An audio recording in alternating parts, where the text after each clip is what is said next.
Hi friends, அனைவருக்கும் வணக்கம். மகாலட்சுமி ராஜயோகம், அதாவது இந்த 2 ராசிக்காரர்களுக்கு பணம், அதிர்ஷ்டம் குவியும் சொல்லியிருக்காங்க. இந்த மகாலட்சுமி ராஜயோகம் என்றால் என்ன?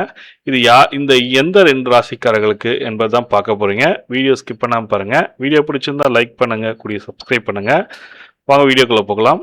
அதற்கு முன்னதாக கடைசியாக ஒரு வீடியோவில் இந்த கோவில் எங்கே உள்ளதுன்னு சொல்லிட்டு கேட்டிருந்தேன். அந்த கோவில் வந்து பார்த்தீங்கன்னாக்கா பத்மநாப சுவாமி கோவில், கேரளா, திருவனந்தபுரத்தில் இருக்குது. அடுத்து இந்த கோவில் எங்கே உள்ளதுன்னு சொல்லிட்டு நெக்ஸ்ட் ஒரு கொஷின் கேட்டிருக்கேன். இந்த கோவில் எங்கே இருக்குன்னு சொல்லுங்கள், அதை கமெண்டில் சொல்லுங்கள். இது போன்ற பயனுள்ள தகவலை பார்க்க நினைக்கிறேங்க.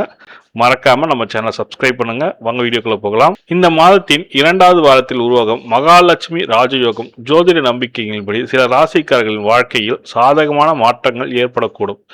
ரிஷப ராசியில் செவ்வாய் மற்றும் சந்திரன் இணையும் இந்த கிரக சேர்க்கை செல்வம், தொழில், புதிய வாய்ப்புகள் மற்றும் தன்னம்பிக்கையில் முன்னேற்றத்தை அளிக்கும் யோகமாக சில ஜோதிடர்கள் கருதுகின்றன. இருப்பினும் இவை பொதுவான ஜோதிட கணிப்புகள் மட்டுமே என்பதை நினைவில் கொள்ள வேண்டும். முதல்ல வந்து பார்த்தீங்கன்னா, ஜோதிட நம்பிக்கையின்படி மேஷ ராசிகாரர்களுக்கு இந்த காலம் புதிய தொடக்கங்களையும் உருவாக்கக்கூடும். நீண்ட நாட்களாக எதிர்பார்த்த வேலை வாய்ப்பு மற்றும் தொழில் முன்னேற்றம் கிடைக்கலாம் என்று கூறப்படுகிறது. முதலீடு முடிவுகளில் சாதகமான சூழல் உருவாகலாம். குடும்பத்தில் சுப நிகழ்ச்சிகள் நடைபெறும். புதிய பொறுப்புகள் கிடைக்க வாய்ப்பு இருப்பதாக நம்பப்படுகிறது. மேலும் தன்னம்பிக்கை அதிகரிப்பதன் காரணமாக மனநிலை உருவாகலாம் என்று கூறப்படுகிறது. அதுக்கடுத்த ராசி வந்து பார்த்தீங்கன்னாக்கா தனுசு ராசிக்காரர்களுக்கு இந்த யோகம் சாதகமான பலன்களை அளிக்கும் என்றும் ஜோதிடர்கள் குறிப்பிடுகின்றனர். தொழில் மற்றும் வியாபாரத்தில் முன்னேற்ற வாய்ப்புகள் உருவாகலாம். நிலம் அல்லது வீடு வாங்குவது தொடர்பான முயற்சிகளில் நல்ல முன்னேற்றம் ஏற்படக்கூடும்.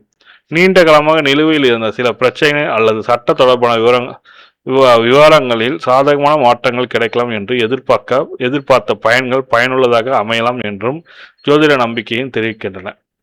ஜோதிட ஒரு நம்பிக்கை மட்டுமே. இது ஜோதிட பலன் ஒவ்வொரு தனிப்பட்ட ஜாதகம், கிரகநிலை மற்றும் பிற காரணிகளை பொறுத்து மாறுபடலாம். எனவே இத்தகைய பலன்கள் உறுதியாக எதிர்கால நிகழ்வுகளுக்காக அல்லாமல் பாரம்பரிய ஜோதிட நம்பிக்கைகளின் அடிப்படையிலான பொதுவான தகவல்களை பார்க்க வேண்டும்.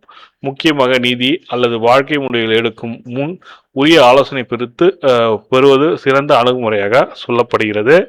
இந்த தகவல் தான் உங்களுக்கு ஷேர் பண்ண நினச்சேன். இந்த தகவல் பிடிச்சிருந்தா லைக் பண்ணுங்கள், கூடிய சப்ஸ்கிரைப் பண்ணுங்கள். நன்றி, வணக்கம்.